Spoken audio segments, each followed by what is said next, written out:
এবং সিবিআই বলছেন বড় বড় মাথাদেরকে খুঁজে বার করা গেছে। যেহেতু সেফটি সিকিউরিটি এবং এভিডেন্স ট্যাম্পারিং এর ব্যাপার আছে, তাই আমরা সেটা নিয়ে এখন অবধি মুখ খুলছি না।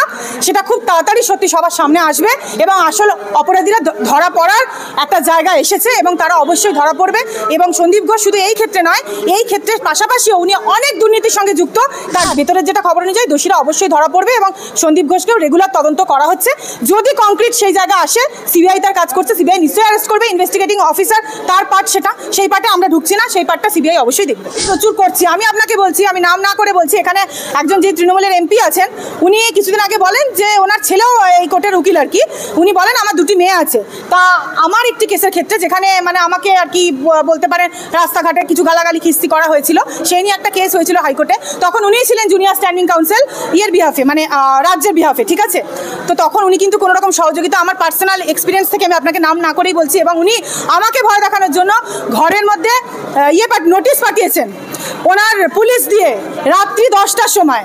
এই কাজ ওনারা করছেন। এই হচ্ছে রাজ্যের আইনজীবী। আপনাদেরকে এটাই বলি, মহামান্য বিচারপতি আমাদের হাইকোর্টের অনারেবল জাস্টিস শিবাঙ্গানাম স্যার বারবার বলছেন যে এত ক্ষমতাবান লোক সন্দীপ ঘোষ, যার জন্য রাজ্যের টপ লয়ার দাঁড়াচ্ছে। আবারও বললাম, নামটা না করে বললাম, আপনারা সার্চ করলে অর্ডার শিটটা দেখে নিতে পারবেন। রাজ্যের সেরা টপ লয়ার সন্দীপ ঘোষকে রিপ্রেজেন্ট করছে। কিসের জন্য? সন্দীপ ঘোষকে যদি রাজ্য আজকে তল্লাই না দেয়, তাহলে বুঝুন কোন সন্দীপ ঘোষ, কোন চোর, কোন ক্রিমিনাল, কোন অ্যাকিউজদেরকে আজ পর্যন্ত অ্যারেস্ট না করে তাদেরকে ঢাকার জন্য, তাদেরকে তল্লাই দেওয়ার জন্য এই রাজ্য সরকারের এই চাল যে সিবিআই অফিস ঘেরাও করে। সেটা আপনারা বুঝুন, আমি কেন আপনাদেরকে সব বলে দেবো? আপনারাই দেশের জনগণ, আপনারাই দেশের ভবিষ্যৎ, আপনারা আমাদের গণতন্ত্রের অর্গান। আমি তো সব বলে দেবো না, আমি আপনাদেরকে ধরিয়ে দিলাম, আপনাদেরকে গাইডলাইনটা দিয়ে দিলাম। এবার আপনারা নিজেরা নিজেদের বিচার আপনারা করুন। আমাকে ভয় দেখাচ্ছেন মেসেজ করে লিখে যে আমরা কিন্তু এবার ফোর্স করবো, মানে যেহেতু আমরা বিরোধী পক্ষে রাজনীতি করি। আমার কাছে চ্যাট আছে, আমি নাম ডিসক্লোজ করবো না। এক্ষুনি আমি ভাইকে আপনাদের of the camera I can show, আমি প্রডিউস করতে পারি, দেখাতে পারি।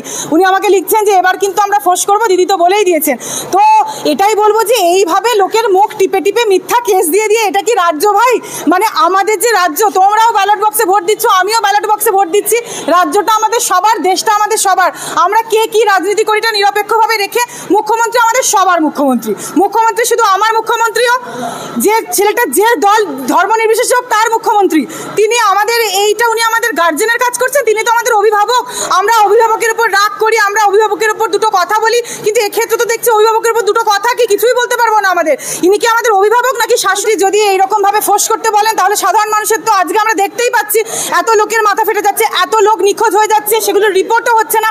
এই যে প্রতিটা লোক তার ঘরের লোককে হারিয়ে ফেলছে, মানে বিভিন্ন মানুষ তার নিজের কাছের ভালোবাসার মানে সন্তান হোক বা স্বামী হোক বা দাদা হোক, তাদের ঘরের বাবা হোক, তাদের ঘরের লোকদেরকে হারিয়ে ফেলছে, সেটা যে কোনো ধর্ম নির্বিশেষে। আর বারবার ধর্মের দোহাই দিয়ে উনি একটা রাজনীতিকরণ করে যাচ্ছেন। উনি মুখ্যমন্ত্রী কোনোভাবেই বদলা নিতে চাইছেন, বদলের তো কোনো প্রশ্নই নেই। উনি সবটাই মানে বদলাই নিয়ে চলছেন এবং ওনার যে গদিটা, সেটাকে কিভাবে রাখা যায় এবং সেটাকে কিভাবে কন্টিনিউ করা যায় দিনের পর দিন বেসিসে, সেটাই মুখ্যমন্ত্রী চেষ্টা করে যাচ্ছেন। কোনো রকম বদল আমরা দেখতে পাচ্ছি না ভাই।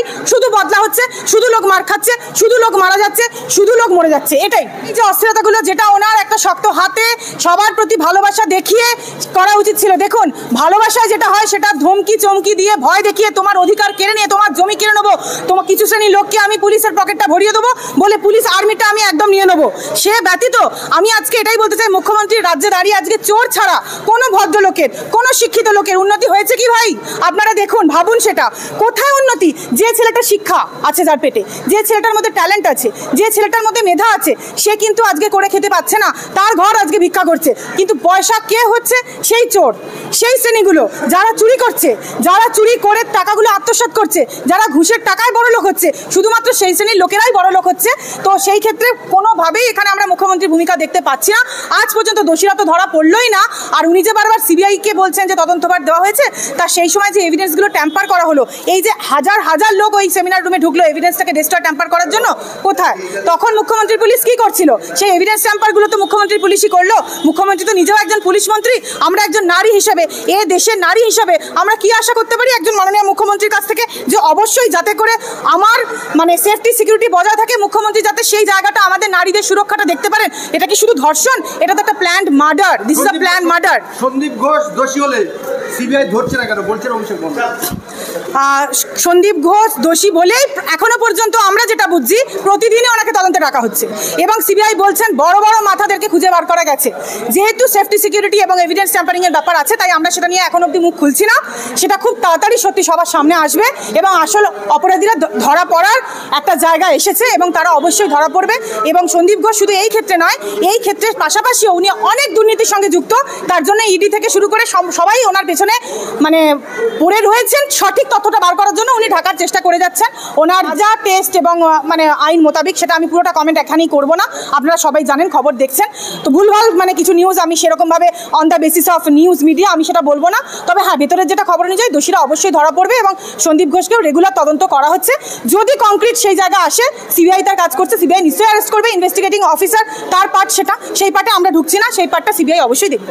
উনি ভয় দেখাচ্ছেন ওনাদের আন্দোলনটাকে মানে বয়কট করার জন্য, ওনাদের যাতে করে শুনুন, যখন শাসক কখন ভয় পেয়েছে বুঝবেন বলুন তো? শাসক যখন মুখটা বদমাইশি করে আপনার বন্ধ করে দেবে। দেখুন ভাই, আমি যদি আজকে দাঁড়িয়ে কোনো ভুল করি, আপনি কিন্তু আমায় এসে বলবেন দিদি তুমি একটা ভুল করছো, আমি কিন্তু সেটা জায়গাটা রেকটিফাই করার চেষ্টা করবো। আমরা সবাই রক্ত মাংসের মানুষ, কেউ ভগবান নয়, ঈশ্বর আল্লাহ নয় যে আমরা যা করবো সব একদম ঠিক করে দেবো। আমাদের ভুল হতেই পারে, কিন্তু ওনার ভুল রেকটিফিকেশনের তো কোনো জায়গাই নেই। উনি জ্ঞানত ভুলগুলো করে চলেছেন এবং সেগুলো রিপিট করে চলেছেন নিজের গদিটাকে ধরে রাখার জন্য।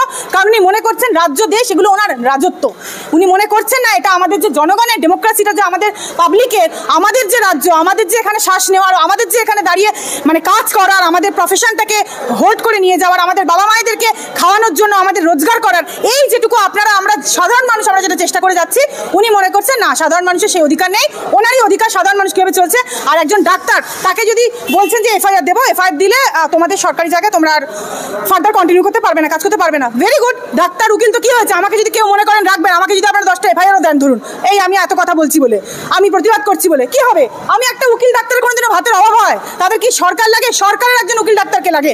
আমরা ঘরে আমরা আমাদের কাছে লোক আসবে, আমরা কাজ করতে পারবো। একজন ডাক্তার তার নিজের যে বেডরুম, সেটাই তার চেম্বার প্লেস, সেখানেই সে তার কাজ এক্সারসাইজ করার জন্য যথেষ্ট। আশা করি ডাক্তাররা যখন এতটাই, তারা যখন মেডিকেল এই যে মানে প্রবেশিকা পরীক্ষা পাশ করে এসেছেন, তাদের মধ্যে যথেষ্ট মেরিট আছে। আমি আশা রাখবো তারা অবশ্যই এই কথায় কোনো রকম পাত্তা দেবেন না এবং তারা তাদের লক্ষ্যে সচল থাকবে। না, নতুন আইন তো মুখ্যমন্ত্রী করতে পারেন না ভারতীয় সংবিধান অনুযায়ী। হ্যাঁ, সেটা উনি বিল দিতে পারেন, সেটা পাস হবে কিনা সেটা কি মুখ্যমন্ত্রী করতে পারেন? এটাও খুবই বোকা বোকা একটা কথা। আর কোনোদিনই 10 দিনের মধ্যে ট্রায়াল প্রসেস দেখুন ভাই শেষ হয় না, আপনারাও জানেন।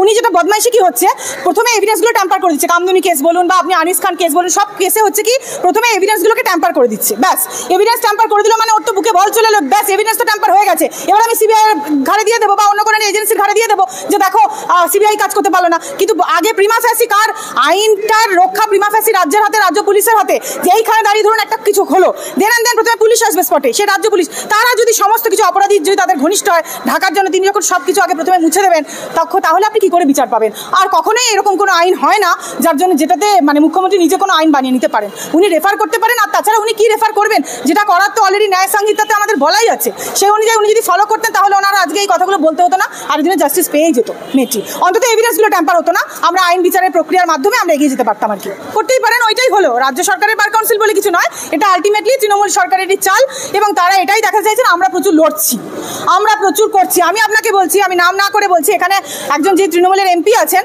উনি কিছুদিন আগে বলেন যে ওনার ছেলেও এই কোর্টের উকিল আর কি। উনি বলেন আমার 2টি মেয়ে আছে। তা আমার একটি কেসের ক্ষেত্রে যেখানে মানে আমাকে আর কি বলতে পারেন রাস্তাঘাটে কিছু গালাগালি খিস্তি করা হয়েছিল, সেই নিয়ে একটা কেস হয়েছিল হাইকোর্টে। তখন উনিই ছিলেন জুনিয়র স্ট্যান্ডিং কাউন্সিল ইয়ের বিহাফে, মানে রাজ্যের বিহাফে, ঠিক আছে? তো তখন উনি কিন্তু কোনো রকম সহযোগিতা, আমার পার্সোনাল এক্সপিরিয়েন্স থেকে আমি আপনাকে নাম না করেই বলছি, এবং উনি আমাকে ভয় দেখানোর জন্য ঘরের মধ্যে নোটিশ পাঠিয়েছেন ওনার পুলিশ দিয়ে রাত্রি 10টার সময়। এই কাজ ওনারা করছেন, এই হচ্ছে রাজ্যের আইনজীবী। আপনাদেরকে এটাই বলি, মহামান্য বিচারপতি আমাদের হাইকোর্টের অনারেবল জাস্টিস শিবাঙ্গানাম স্যার বারবার বলছেন যে এত ক্ষমতাবান লোক সন্দীপ ঘোষ, যার জন্য রাজ্যের টপ লয়ার দাঁড়াচ্ছে। আবারও বললাম, নামটা না করে বললাম, আপনারা সার্চ করলে অর্ডার শিটটা দেখে নিতে পারবেন। রাজ্যের সেরা টপ লয়ার সন্দীপ ঘোষকে রিপ্রেজেন্ট করছে। কিসের জন্য? সন্দীপ ঘোষকে যদি রাজ্য আজকে তল্লাই না দেয়, তাহলে বুঝুন কোন সন্দীপ ঘোষ, কোন চোর, কোন ক্রিমিনাল, কোন অ্যাকিউজদেরকে আজ পর্যন্ত অ্যারেস্ট না করে তাদেরকে ঢাকার জন্য, তাদেরকে তল্লাই দেওয়ার জন্য এই রাজ্য সরকারের এই চাল যে সিবিআই অফিস ঘেরাও করে। সেটা আপনারা বুঝুন, আমি কেন আপনাদেরকে সব বলে দেবো? আপনারাই দেশের জনগণ, আপনারাই দেশের ভবিষ্যৎ, আপনারা আমাদের গণতন্ত্রের অর্গান। আমি তো সব বলে দেবো না, আমি আপনাদেরকে ধরিয়ে দিলাম, আপনাদেরকে গাইডলাইনটা দিয়ে দিলাম। এবার আপনারা নিজেদের বিচার আপনারা করুন।